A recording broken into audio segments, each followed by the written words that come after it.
Well, I'm on the south side of our studio gardens underneath our windbreak here of cedar trees, and they really are nice. They provide a lot of protection from the southern winds and really a little bit of shade too. And if you look at the cedar trees, they appear to be in nice shape, and there's no telling how old they are because they're really pretty structurally sound.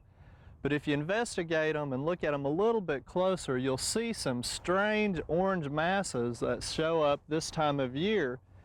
And we're getting a lot of response from the extension agents across the state to this problem too. And what this is, it's a disease called cedar apple rust. And normally we'll see these older gall-like structures that are on the cedar trees. Usually they'll look like this throughout most of the winter, later on into the summer. And what happens during the dry part of the spring, they still look to be this type of a color and structure, but after the first rain like we've had over the last couple of weeks, they send out these orange jelly-like horns, and again they look really jelly-like and they are real sticky, and then once they start drying up, they get these little dried protrusions on them. Now a lot of people don't really know what they are and what they're doing, and again, it's cedar apple rust, and you can see here even we're getting a new one starting, so you'll see a little rusty area like that on some of the smaller branches.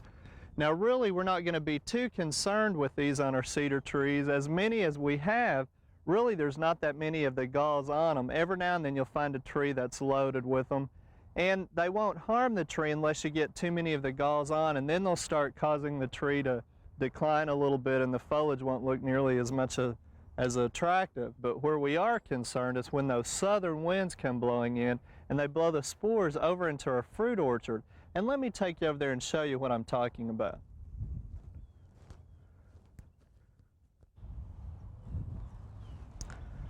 Well, the life cycle or disease cycle of cedar apple rust is very unique and pretty complicated in the fact that it uses two hosts to complete its life cycle.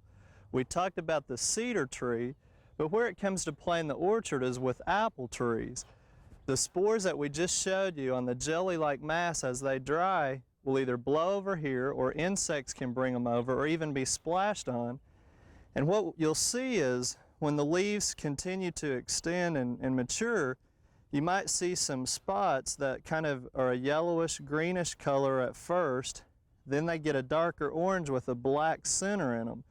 And those spots can be very aggressive on the foliage, and even as fruit matures, you can also see growths on the fruit from the cedar apple rust. Now we're pretty fortunate this year, we don't see any showing up on our apple tree so far.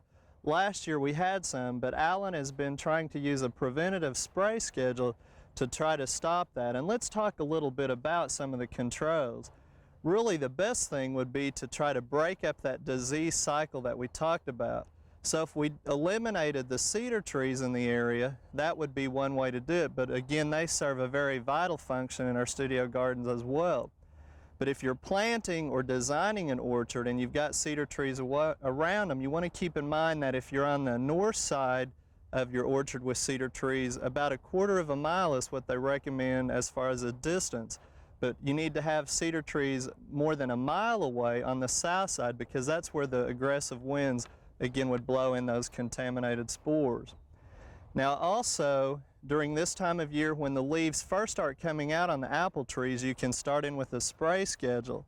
And a couple of things that are recommended are Captan plus Benlate or Benamil. And again, you need to check your labels because there's so many trade and product names, but just make sure that you see on there for cedar apple rust. And again, by the time this airs, a lot of the apple trees are already going to be infected, but at least we wanted you to know what you're looking at if you should see these spots occurring on the apple trees, and you'll know how to deal with it later on. So if you have cedar apple rust on the trees, one thing you need to keep in mind is that this disease cycle, it completes itself. So these little spots that we were talking about on the leaves, that black spot in the center and on the underneath side, in late summer, it will actually send out spores, which will go back to the cedar tree, and that's how it completes its life cycle. So at that point, you could spray some applications of fungicides like carbamate or manzate on the cedar trees to try to protect them. So you would break up that life cycle, and that's how you would control it. Now another easy way to do it is to buy resistant varieties. In apples here we've got one variety that is very, very susceptible, and it's over here behind me. It's our Jonathan apple, and it's the one that we're trying to train along our trellis.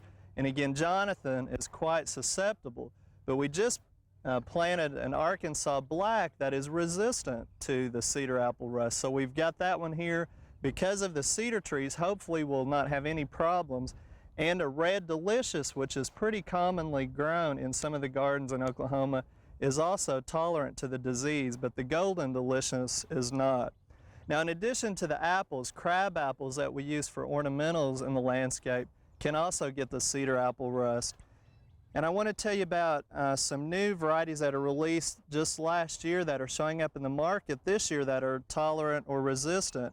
Those are Canterbury, King Arthur, Lancelot, and Hamlin. And if you'll notice, those all have similar names of crab apples, again, that are tolerant or resistant to cedar apple rust. So that's the easiest way to control it without having to use any chemicals, or make sure that the apples, crab apples and cedars, are planted far enough away.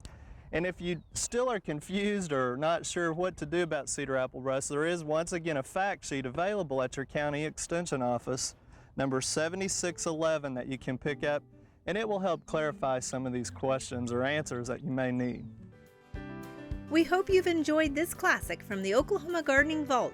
Remember, even though these tips and techniques are timeless, there's always something new to learn in the world of gardening. By subscribing to both Oklahoma Gardening and OK Gardening Classics, you'll have access to a wealth of gardening knowledge, both classic and contemporary.